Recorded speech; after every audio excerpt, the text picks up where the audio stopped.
بسم الله الرحمن الرحیم و افوض امری الی الله ان الله بصیر بالعباد. با عرض سلام و ادب خدمت همراهان. بیشتر عزیزان در نظرسنجی که داشتیم دستورات قهری میخواستن، گرفتن حق و امثال هم خدمتتون ارائه میدیم. فقط از سوره همزه استفاده شده. سعی کنید به ناحق استفاده نکنید که رجعت نخورید.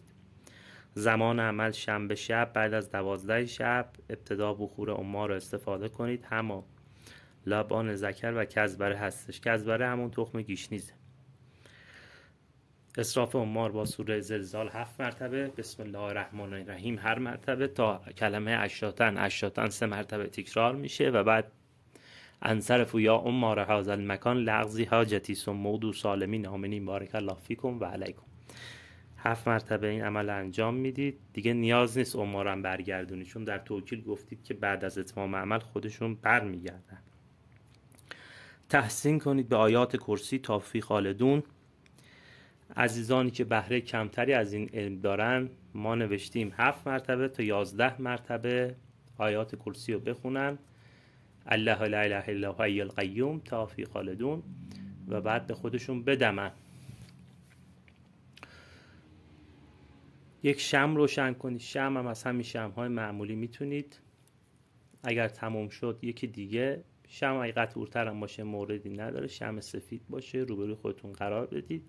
بخورم میتونید سمت چپ بذارید، سمت راست هم میتونید بذارید. خب سوره الهمزه را بعد 212 مرتبه همراه با این عزیمه و توکیلش بخونید. شما شروع میکنید بسم الله الرحمن الرحیم، سوره رو میخونید تا انتها. تمام که شد این عزیمه رو میخونید. اخشن، قشموشن، اشکیلخن، اطرخن، بروخن، دموخن، توکلو ایها الاعوان به سر ما تلوت علیکم و افعلوا و عذربوا و ازعاج فلان ابن فلانه. این کسی هستش که میخواید کمی ادب بشه، حقی ازتون خورده، داره آزار میبینید. حتی لا یستقل له استقرار و یأتی الی فلانه بنت فلانه. حالا مثلا خانومه، مثال زدیم دیگه. مطیعا ذلیلا بارک الله فیکم و علیکم. این مطیعا و ذلیلا هم به این شکل نوشتیم که عزیزان بتونن قرائت کنن، وگرنه به این شکل نباید نوشته شه. آگاه هستیم. پس 212 مرتبه همراه با بخور، لبان ذکر و کزبره. خیلی هم نمیخواد بخور بدید که دیگه واقعا نتونید تو اتاق بشینید.